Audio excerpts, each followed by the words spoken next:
So hello students, कैसे हैं आप? जैसे कि आपको पता है कि इकोनॉमिक्स के फाइनल एग्जाम में आपको एक प्रैक्टिकल क्वेश्चन जो कि 5 नंबर का है, नेशनल इनकम में से पूछा जाएगा। नेशनल इनकम कैलकुलेट करने के लिए हो सकता है आपको वैल्यू एडेड मेथड में से क्वेश्चन पूछा जाए, या इनकम मेथड, या फिर एक्सपेंडिचर मेथड, यानी तीनों में से कोई भी मेथड के ऊपर बेस्ड आपको न्यूमेरिकल क्वेश्चन पूछा जा सकता है।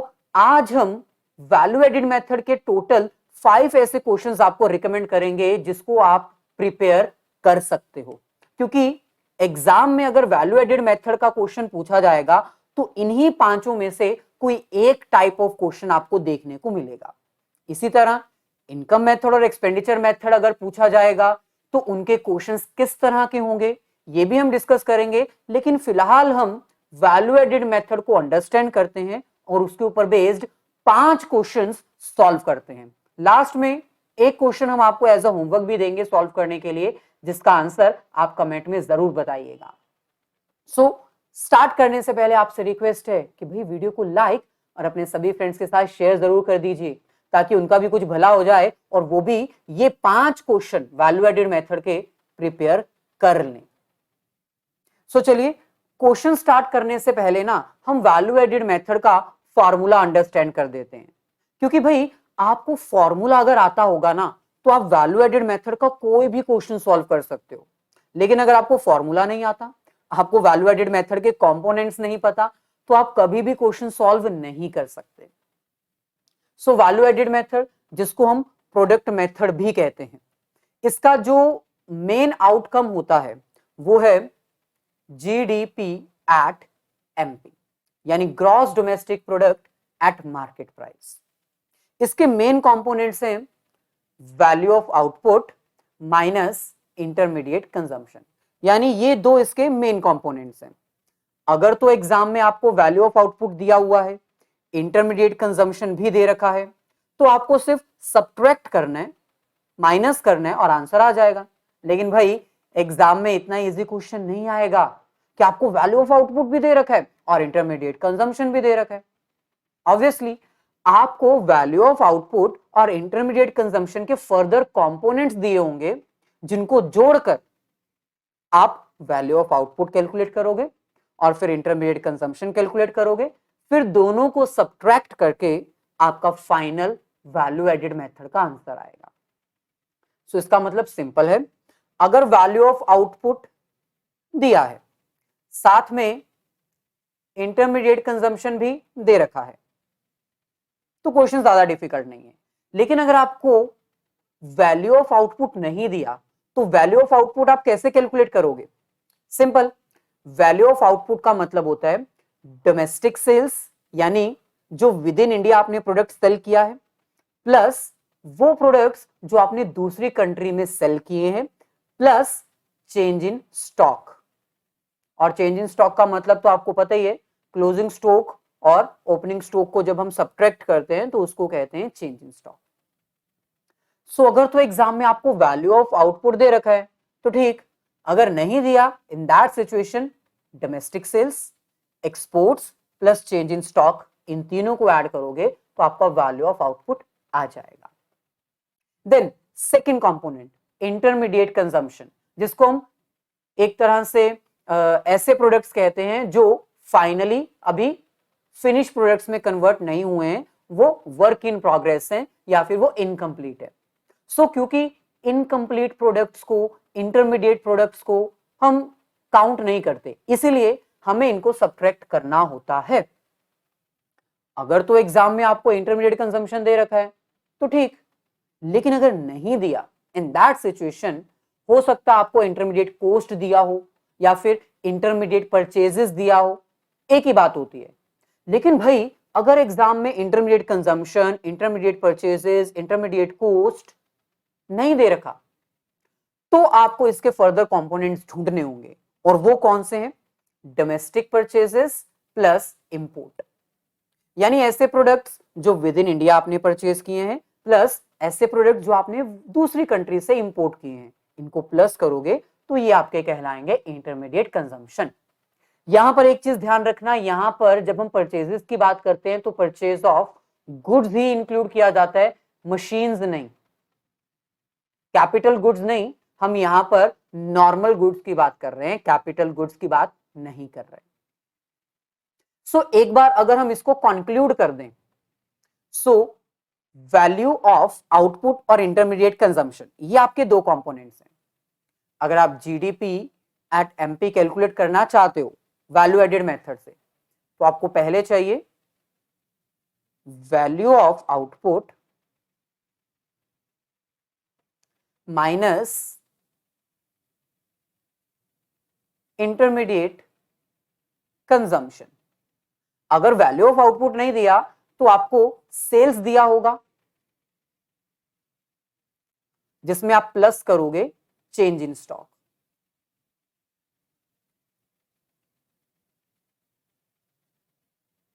दो कंपोनेंट्स।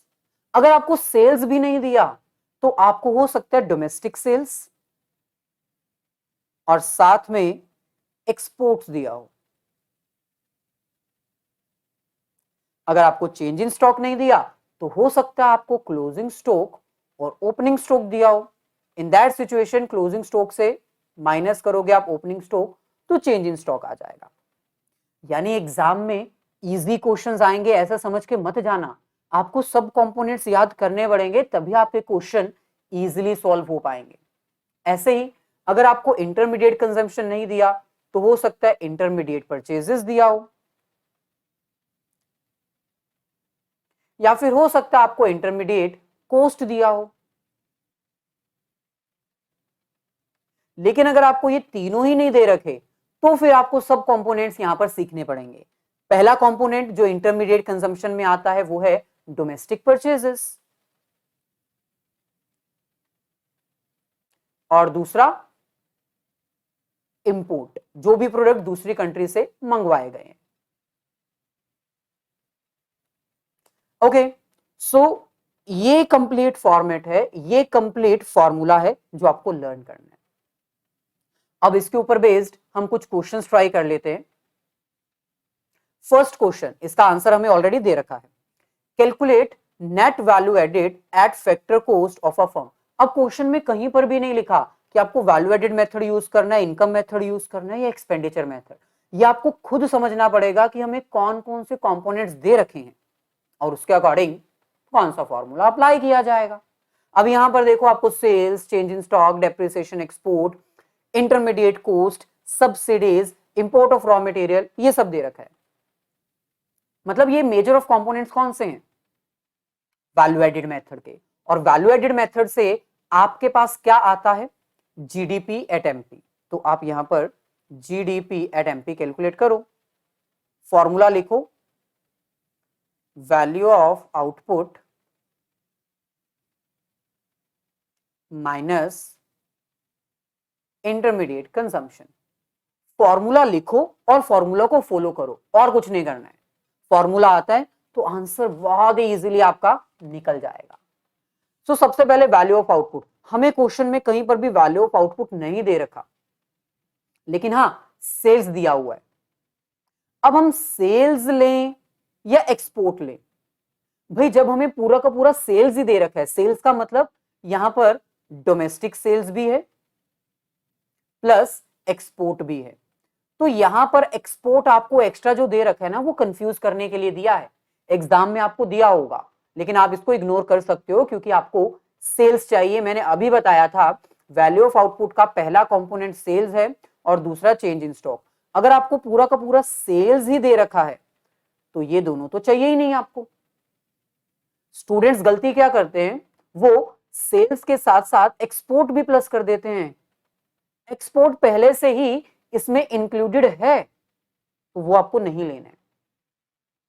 सो 140 सेल्स आ गया plus change in stock, second component. हमें चेंज इन स्टॉक दे रखा है already, closing stock, opening stock नहीं चाहिए, -10 आएगा। Next intermediate consumption. Intermediate consumption तो नहीं, लेकिन इंटरमीडिएट कॉस्ट दे रखा है। मैंने बताया था आपको, या तो आपको इंटरमीडिएट कंजम्पशन, इंटरमीडिएट परचेज या फिर इंटरमीडिएट कॉस्ट दिया होगा। आपको इंटरमीडिएट कॉस्ट दे रखा है, तो क्या अब आपको डोमेस्टिक परचेजेस और इंपोर्ट चाहिए? नहीं चाहिए। आपको ऑलरेडी फुल फ्लेज हेडिंग दे रखी है, तो अब आपको डोमेस्टिक परचेजेस और इंपोर्ट नहीं चाहिए। इसका मतलब यहां पर सर ये जो इंपोर्ट दे रखा है, क्या हमें ये कंफ्यूज करने के लिए दिया है? यस। स्टूडेंट्स क्या करेंगे, इंटरमीडिएट कॉस्ट 90 के साथ साथ ये 3 भी ऐड कर देंगे, जो कि गलत है। हमें ये काउंट नहीं करना है, क्योंकि हमें ऑलरेडी पूरी की पूरी हेडिंग दे रखी है इंटरमीडिएट कॉस्ट की, तो हम 90 ही लेंगे। बस इसको सॉल्व कर देते हैं। 140 माइनस 100, ये आ जाएगा 40। अब यहां पर आपका आंसर आया है जीडीपी एट एमपी, लेकिन इन्होंने पूछा है एनडीपी एट एफसी, तो कन्वर्जन रूल्स अप्लाई करते हैं। एनडीपी एट एफसी हमें कैलकुलेट करना है, जीडीपी एट एमपी हमारे पास ऑलरेडी है। ग्रॉस और नेट, ग्रॉस में से क्या माइनस करें कि वो नेट में कन्वर्ट हो जाए? आई होप कन्वर्जन रूल्स आपको आते हैं, नहीं आते तो डिस्क्रिप्शन में जाके सारे रूल्स अच्छे से अंडरस्टैंड कर लीजिए, लिंक गिवन है हर एक चैप्टर के, चाहे वो मैक्रो है चाहे वो इंडियन इकोनॉमिक्स है, सारे हमने अपलोड कर दिए हैं। नेक्स्ट, डोमेस्टिक का डोमेस्टिक ही रहेगा, यहां पर फैक्टर कॉस्ट है, यहां पर मार्केट प्राइस है। मार्केट प्राइस में से ऐसी कौन सी चीज माइनस करें कि वो फैक्टर कॉस्ट में कन्वर्ट हो जाए? Obviously net indirect taxes. So जल्दी से इसको सॉल्व कर देते हैं। जीडीपी एट एमपी अभी हमने कैलकुलेट किया था 40, माइनस डिप्रिसिएशन हमें दे रखी है 20, और net indirect taxes. Net indirect taxes का मतलब होता है difference between indirect tax and subsidies. तो क्वेश्चन में हमें नेट इनडायरेक्ट टैक्सेस तो नहीं दे रखे, लेकिन अकेली सब्सिडीज दे रखी हैं। So net indirect tax is equals to indirect tax minus subsidy, ये फॉर्मूला है। इनडायरेक्ट टैक्स 0 है, सब्सिडीज हमारे पास 5 है। सो अगर हम इसको सॉल्व करें तो नेट इनडायरेक्ट टैक्स -5 आएगा, क्योंकि बड़ी स्टेटमेंट के आगे माइनस है, इतना तो पता ही होगा। ओके, सो इसको सॉल्व कर देते हैं, -5। अब हम कंप्लीट इसको सॉल्व करेंगे, माइनस प्लस माइनस सब कुछ करने के बाद आपका फाइनल आंसर 25 लाख ही आएगा। क्वेश्चन देखने में छोटा है, लेकिन इसमें पॉइंट्स बहुत सारे थे जो आपको सीखने को मिले होंगे। पहला पॉइंट, सेल्स दिया है तो एक्सपोर्ट का कुछ नहीं करना, इंटरमीडिएट कॉस्ट दिया है तो इंपोर्ट का कुछ नहीं करना। 2 पॉइंट्स। आगे बढ़ते हैं, ऐसे कुछ और क्वेश्चंस हैं जो मिलकर ट्राई करते हैं। 1 more question, calculate net value added at market price. यहां पर हमें एनडीपी एट एमपी कैलकुलेट करना है। कौन से मेथड से बताया नहीं है, लेकिन ऑब्वियसली आज हम वैल्यू एडेड मेथड की बात कर रहे हैं, तो उसी से सॉल्व करेंगे। बिना फॉर्मूला के क्वेश्चन सॉल्व कभी भी मत करना, पहले फॉर्मूला लिखो फिर क्वेश्चन अपने आप सॉल्व होगा। फॉर्मूला नहीं लिखोगे, सीधा क्वेश्चन सॉल्व करने की कोशिश करोगे, कभी भी आंसर नहीं आएगा। तो पहले फॉर्मूला लिखो। क्या है formula? GDP at MP is equals to value of output minus intermediate consumption. अब यहां पर क्या हमें वैल्यू ऑफ आउटपुट कहीं पर दे रखा है? नहीं दिया। लेकिन हां, जो कंपोनेंट्स होते हैं, जैसे मैंने अभी बताया, sales plus change in stock, क्या वो दे रखा है? हमें सेल्स दे रखा है, लेकिन यहां पर क्लियर कट मेंशन कर दिया ये अकेली सेल्स नहीं है, ये डोमेस्टिक सेल्स है, मतलब इंडिया की सेल्स है। जो एक्सपोर्ट है वो हमें यहां पर इंक्लूड करने पड़ेंगे। तो सर पहले वाले में क्यों नहीं किए थे? मैंने बताया ना, पहले वाले में अकेला सेल्स दे रखा था, जब सेल्स दिया हो तो एक्सपोर्ट हमें नहीं चाहिए। लेकिन यहां पर लिखा है sales in domestic market 250 plus exports भी हमें ऐड करने पड़ेंगे जो कि 10 है। तो ये हमारा बन गया सेल्स डोमेस्टिक प्लस एक्सपोर्ट। अब हमें इसमें क्या चाहिए? Change in stock. Change in stock नहीं दिया, लेकिन हम उसको कैलकुलेट तो कर सकते हैं ना। क्लोजिंग स्टॉक 50 है, ओपनिंग स्टॉक 20 है, सो 50 माइनस 20, सो ये हमारे पास आ जाएगा change in stock minus intermediate consumption. क्या इंटरमीडिएट कॉस्ट दे रखा है? हाँ दे रखा है, तो हम इसी को यूज करेंगे 200। चलिए इसको सॉल्व करते हैं, ये आ जाएगा 260 और ये 30, 290, तो बचेगा क्या? 90। अब क्वेश्चन में हमें net value added at market price पूछा है, so net domestic product at market price. लेकिन हमने क्या कैलकुलेट किया अभी, जीडीपी एट एमपी। तो कन्वर्जन रूल्स अप्लाई करो, हमें सिर्फ एक कन्वर्जन रूल यहां पर अप्लाई करना है, ग्रॉस में से क्या माइनस करें कि वो नेट में कन्वर्ट हो जाए, depreciation.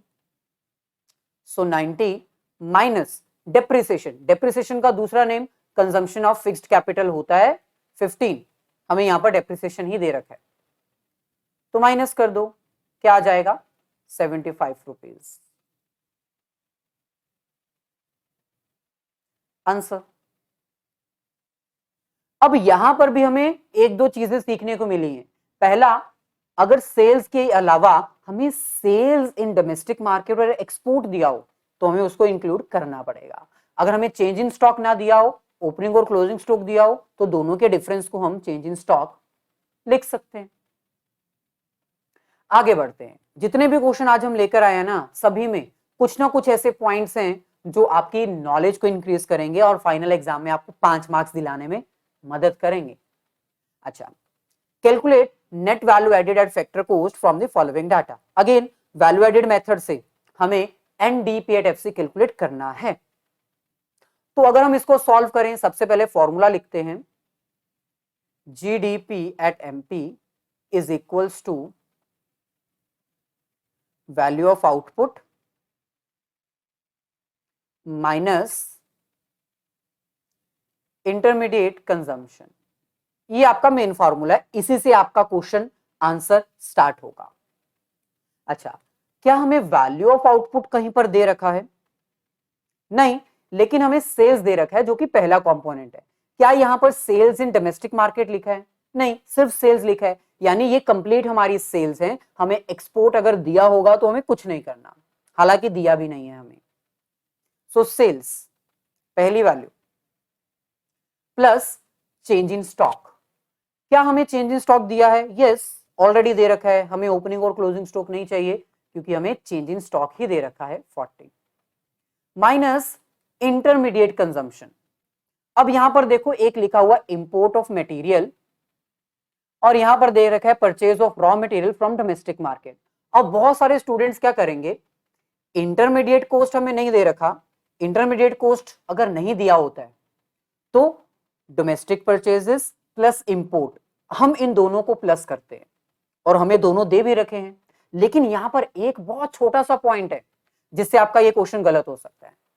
Purchase of raw material from domestic market 450 है, ठीक है, 450 लिख दिया। अब इंपोर्ट हमें दे रखा है, हाँ दे रखा है, लेकिन यहां पर इंपोर्ट ऑफ मटेरियल है। क्या ये रॉ मटेरियल है? पता नहीं, क्या पता ये कोई और प्रोडक्ट हो, तो हम इसको import as a raw material consider नहीं कर सकते। 500 हम ऐड नहीं करेंगे क्योंकि ये इंपोर्ट ऑफ रॉ मटेरियल नहीं है, अकेला मटेरियल वर्ड है, तो इसके ऊपर भी आपने ध्यान देना है। 500 इंपोर्ट्स में नहीं आएगा, इसका मतलब हमें इंपोर्ट दे ही नहीं रखे हैं कोई भी, जीरो। इसको सॉल्व करते हैं, 840 माइनस 450, तो ये आ जाएगा 390। अब यहां पर भी हमें एक और पॉइंट सीखने को मिला, क्या? Import of materials, import of machinery, purchase of machinery, इन सब से हमारा कुछ लेना देना नहीं है।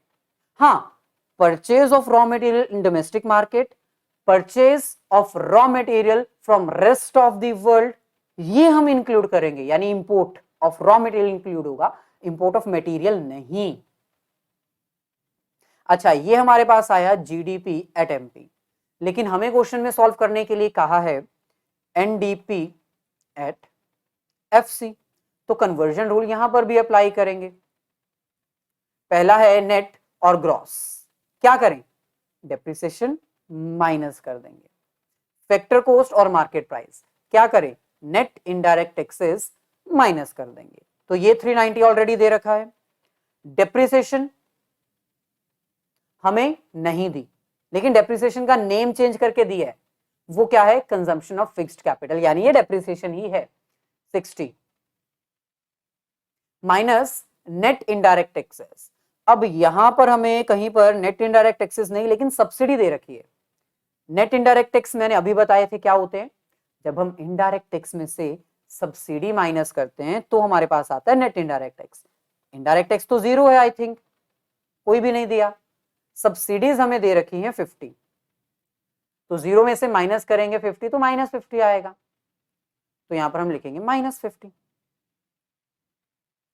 इसको सॉल्व करेंगे तो फाइनली हमारे पास आंसर बचेगा 380 लाख, जो कि हमारे दिए गए आंसर से मैच भी हो रहा है। हर क्वेश्चन में कोई ना कोई पॉइंट है जो आपको नया सीखने को मिल रहा है। इसी तरह एक और क्वेश्चन ट्राई करते हैं। लास्ट क्वेश्चन जो 5th होगा वो हम आपको होमवर्क देंगे। अब ये एक अलग तरह का क्वेश्चन है, यहां पर हमें net value added at market price calculate करना है। अगेन वैल्यू एडेड मेथड से करना है, तो फॉर्मूला तो वही रहेगा, GDP at MP is equals to value of output minus intermediate consumption. अब यहां पर हमारे पास वैल्यू ऑफ आउटपुट भी नहीं दिया, सेल्स भी नहीं दिया, लेकिन हमने कितने प्रोडक्ट बेचे और एक प्रोडक्ट का मार्केट प्राइस कितना था वो हमें दे रखा है, तो सेल्स वैल्यू हम इजीली फाइंड आउट कर सकते हैं ना। ये देखो, आउटपुट सोल्ड, हमने 900 यूनिट्स बेची हैं और एक यूनिट का प्राइस 40 रुपए है, तो हमारी सेल्स वैल्यू कितनी हुई, हमने कितने का प्रोडक्ट बेचा, 36,000 का, तो ठीक है ना, सेल्स हमारे पास आ गया 36,000 प्लस चेंज इन स्टॉक दिया है तो ठीक, नहीं दिया तो हम कैलकुलेट कर सकते हैं, closing stock minus opening stock, 1000 minus 800, हमेशा याद रखना closing stock minus opening stock ही लगेगा, opening stock minus closing stock नहीं, क्योंकि नेगेटिव साइन और पॉजिटिव साइन का भी इंपैक्ट पड़ता है न्यूमेरिकल क्वेश्चंस के ऊपर। सो 1000 माइनस 800 200 आ जाएगा, माइनस इंटरमीडिएट कंजम्पशन। अब यहां पर हमें इंटरमीडिएट कंजम्पशन नहीं, इंटरमीडिएट कॉस्ट दे रखा है, एक ही बात है, जो कि 20,000 है। ओके, सो ये आ जाएगा 36,200 माइनस 20,000, तो बचेगा कितना, 16,200। ये हमारे पास आया है जीडीपी एट एमपी। हमें कैलकुलेट करने को क्या बोला है, एनडीपी एट एमपी, तो सॉल्व कर लेते हैं इसको भी। NDP at MP, GDP at MP हमारे पास है। सो कौन सी वैल्यू चेंज करनी है, सिर्फ एक ही, नेट और ग्रॉस। ग्रॉस में से क्या माइनस करें कि वो नेट हो जाए, डेप्रिसिएशन। सो 16,200 माइनस डेप्रिसिएशन, क्या हमें दे रखा है, हाँ पहले नंबर पे 700, तो इसको सॉल्व करेंगे तो ये आ जाएगा 15,500 रुपीज लैख, और यही आंसर हमारा मैच भी कर रहा है यहां पर। एक और चीज मैं आपको बता दूं, ये सेल्स टैक्स क्या है, ये एक इनडायरेक्ट टैक्स है, सब्सिडी हमें दे नहीं रखा है। अगर क्वेश्चन में कहते हैं एनडीपी एट एफसी कैलकुलेट करो, तो सेल्स टैक्स जो कि इनडायरेक्ट टैक्स है 3000, ये भी हमें सब्ट्रैक्ट करना पड़ता। सो ये 4 क्वेश्चन हमने ट्राई किए, चारों क्वेश्चंस में हमें डिफरेंट डिफरेंट पॉइंट्स अंडरस्टैंड किए, export, domestic sales, import, domestic purchases, indirect taxes, subsidy, इन छोटे छोटे पॉइंट्स को आपने ना एग्जाम में जरूर कंसीडर करना है, आंख बंद करके क्वेश्चन सॉल्व मत कराना। सो इसी तरह एक 5th क्वेश्चन हम आपको होमवर्क देते हैं, इसको जरूर ट्राई करिएगा और इसका आंसर कमेंट करके जरूर बताइएगा। जिसका आंसर सही होगा उसके कमेंट को हम लाइक जरूर करेंगे। सो मिलेंगे नेक्स्ट सेशन में, वीडियो को लाइक और अपने सभी फ्रेंड्स के साथ शेयर जरूर कर दीजिएगा। All the very best, have a nice day and great day.